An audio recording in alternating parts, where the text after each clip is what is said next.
nice thing is she can hear us in her ears, so she can be back. Good morning. He said good morning. Good morning. He was testing you. She's being a good camera person. She is. You let us talk. She's not responding. Yeah. And with Craig with Tops Knives. And today we're going to be talking about, we're at Blade Show 2018. It is 2018, right? I think so. The years go by so fast, right? I think we're still in 2018. Absolutely. So we're going to talk a little bit about what's new and what's coming out. One of the first things that places I came when we made it to Blade Show on Friday was I had to go come get this this fancy folder here. You want to talk to us about this a little bit? Yeah, you bet. So, mini Scandi folder. This guy is, when did we release this? January, I think. So brand new design for us. This is so designed by Leo. So this is the one knife that's not made in the USA. Okay. We want to make sure everybody knows that. We're not trying to hide that. Sure. You know, we're working with Mazarin Knives out of Italy. They're making this for us, but it's Leo's design. So the idea was to take the mini Scandi neck knife, and turn it into a folder. That's got to be one of your most popular knives. It is. It's fantastic. It's one of my most favorite knives. Mine I have too. two of them. Yeah. So, so we wanted to turn it into a folder. We ended up actually increasing the size a little bit. So this is closer in size to the Scandi Trekker than it is to the mini Scandi. Sure. So you're looking at 3+ on the blade, about 4 inches or so closed. You got a reversible pocket clip that sits pretty deep. I mean, you got a little bit on the top there that'll stick out of the pocket. It's N690 CO steel. You got your ball bearing washers. It's not assisted, but it is real smooth. Smooth and comfortable. Yeah. I think it's your only flipper, right? It is. It is. We we're working our way into the folding market a little bit more. Right. We've got the Mill Spy folders. We've got the XS Delta. We've got the. So these are the Mill Spy folder. Aircraft aluminum N690 liner lock. We got the XS Delta. We got the Bob folder. The tack race friction folder. You got that monster one too. Yeah. That thing's huge. It is. So we're working our way. We're working our way into folders. I think over the next few years you'll see more and more folding designs come from us. And as we get better and better, we're going to try some other locking mechanisms and things like that. I know that there's a lock back that we want to put out in the works. So folders are going to be coming, but we don't want to do what we did with this guy and show something way too early before we release it. So this being the Fieldcraft folder, so it's like the Bob of folders, if you will. Yep. That's what I would call it, anyways. I don't know. It's the same size, same dimensions. Yeah. So it's and Bob being one of my favorite knives. Actually, the one that's slightly larger, you'll know what it is. The Brecimo? Yeah, the Brecimo. Yeah. That's actually my favorite. I love that knife. Yeah. But my second favorite of the fixed is the Bob, and this is a fantastic folding version of that knife. So it's easy to carry, has your clip and everything else. So, and this I know was last year you had limited editions of this. Yeah, we did a pre-production run. We went through a lot of prototypes with it. So we did a pre-production run of 50 pieces. Basically, what we wanted to do is after all the prototype runs, we said we think we got this. We made 50 and tried to assemble them all. Tried to put them all together and make sure that everything worked, not just on 3 or 4 in a production in a prototype run, but a small actual run. And so once we put those out, we sold those last year. Things went well. They went pretty quickly, and so what we did is we ended up releasing the actual production run this year. We're on our 3rd run already. They're moving. So one of the directions I see you guys going in is towards this one's mine. Before I put that in my pocket. Yeah, this one's mine. I love that knife. Yeah. So one of the directions I see you guys going in is last year you had the frog. Yep. And now this year you have a couple of other chef knife and a paring knife. Yes. Is that correct? So we do everything. I think we got them right here. Yeah, we do everything but kitchen knives, right? We got tactical, we got hunting, we got survival, we got folders, we got just about everything. And I don't know. I've always hated the kitchen knives that are out there. there's some good companies making kitchen knives, obviously, but the kind of stuff you just get at a normal store, it's just garbage. Right. And the longer that I work here, the more I'm just like, why aren't we making stuff? Why aren't we making at least one set of kitchen knives? You know? Why don't we make something? Because there's plenty of people that like Tops knives that also like to cook. Oh, absolutely. So we started with the Frog Market Specials. They're not fully kitchen knives, but I have one in my kitchen. Well, I think guns, knives, and barbecue all go together, right? Absolutely. So. It all fits together, you know. And so we've gone from the Frog Market Specials to actually El Chapo came out next. So we released this one also early this year. That came out I think in February.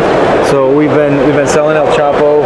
It's a full-on cleaver. You know, there's a lot of people selling cleavers now, like in folders or as a let's take this out in the woods. Right. And that's not what we designed this for. No. Some people are still doing it because it's Tops, but that's not what this is for. It's a meat and vegetable processing knife. You know, so we've been going along with this. Now that this is out at SHOT Show this year, we debuted the chef's knife that you were talking about. So we debuted this at SHOT Show. This was actually our like employee design contest knife. We said to all of our employees, design a chef's knife. The best one won, and this year it was our graphics designer. That's awesome. His name is Jesus, and so we're gonna put his name. He's the designer for this one, and then we got a lot of feedback at SHOT Show that it's great. You're doing a kitchen knife, like do it. And we like it. Everything's good, but you can't release just the chef's knife. You've got to make it available as a set, at least a 2-piece set. So the first thing that we're gonna do to go along with this is the pairing knife. So we're calling this the Dicer 8. We're calling this the Dicer 3. Wow. We're still working on the handle.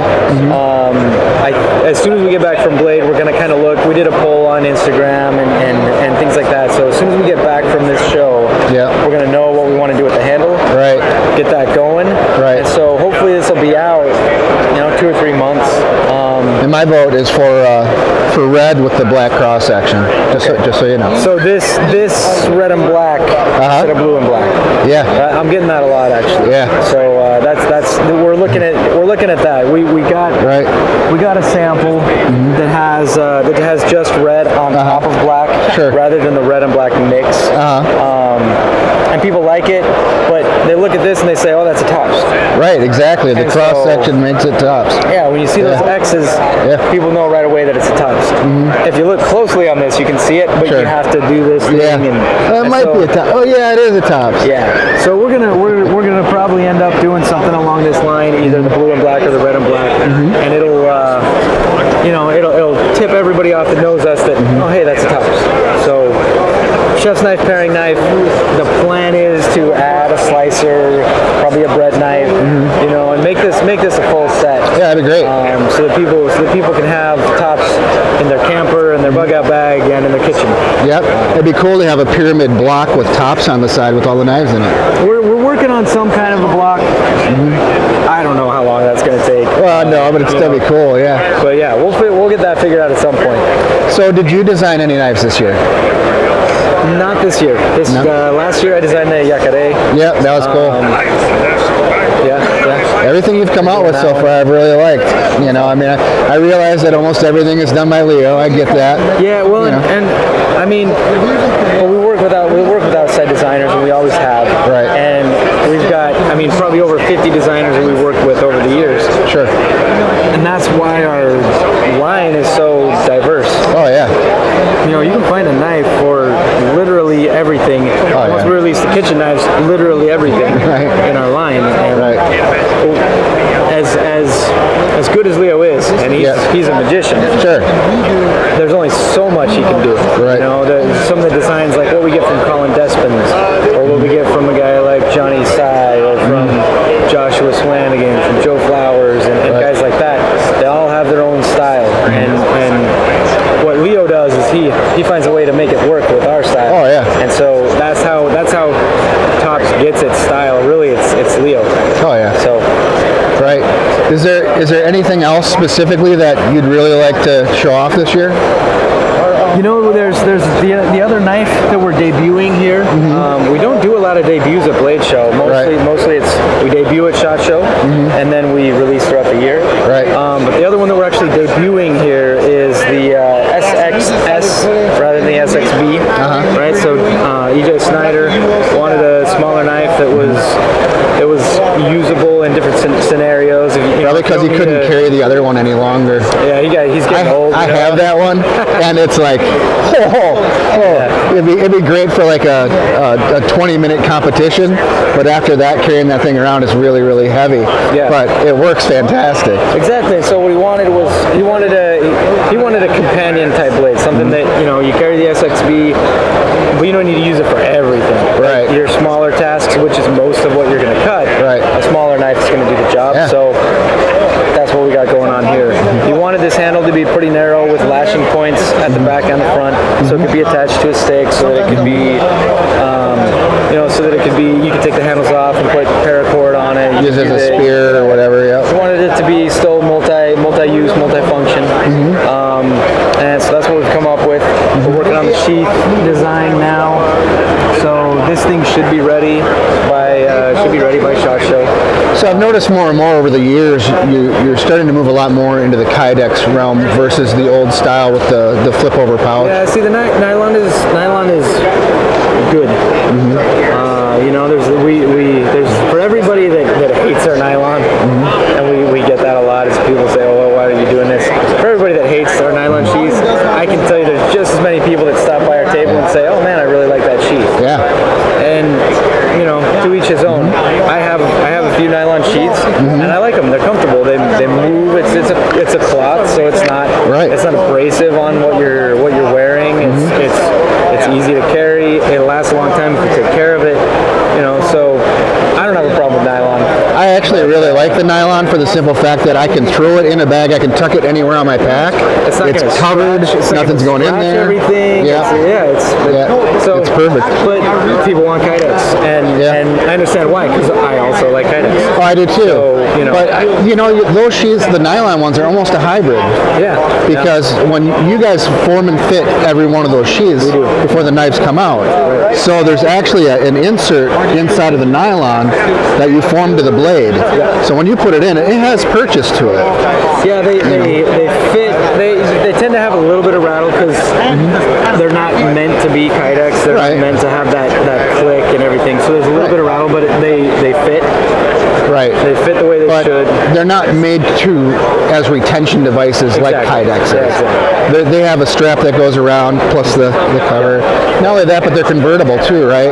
You can take the Velcro off and you have an open knife with some of them. Yeah, with some of the smaller ones. Yeah. Yep. And so you can use it. You can use it with the handle completely covered, or if you're going to be using the knife a lot, you just take that flap off. Right. And then the knife's a lot more accessible. Yep. But yeah, Kydex we're doing a lot more of, and we're starting to figure out better ways to make it modular. That's one of the problems with Kydex is you want to carry it one way, and he wants to carry it another way, and that guy wants to carry it another way, and sometimes that's difficult. So what we're trying to figure out is what kind of mounting options can we use? What can we do to make it so that all three of those guys can carry it the way they want with one sheath and not have to go buy a custom one? One of the things that I've always thought of in that realm would be to have a tech lock that has a rotational device on it. Yeah. That you can just push a button, rotate it, and it locks. I thought that would be kind of a cool thing. Then you can rotate the tech lock around and have it lock in. Yeah, and then you don't have to rearrange the tech lock. Yeah. Right, you have to unscrew it, screw it back in. Who's going to do that in the field if you want to change your carry or not? Or you just push a button and turn it and lock it in. That'd be great. Yep. And just so you guys know, I gave this idea to Craig so nobody else can use it. Yeah, trademarked. By the time this comes out, we got it. Yeah, tops.com, .net, .gov. Nobody else can do it. Right. But anyways, other than that, it's always a pleasure seeing you guys. Yeah, you too. One of the first places I come every Blade Show. My personal favorite knife company, and I'm at Blade Show, so that does mean a lot. But always a pleasure, brother. Thank you so much. Thank I appreciate you. it. Absolutely.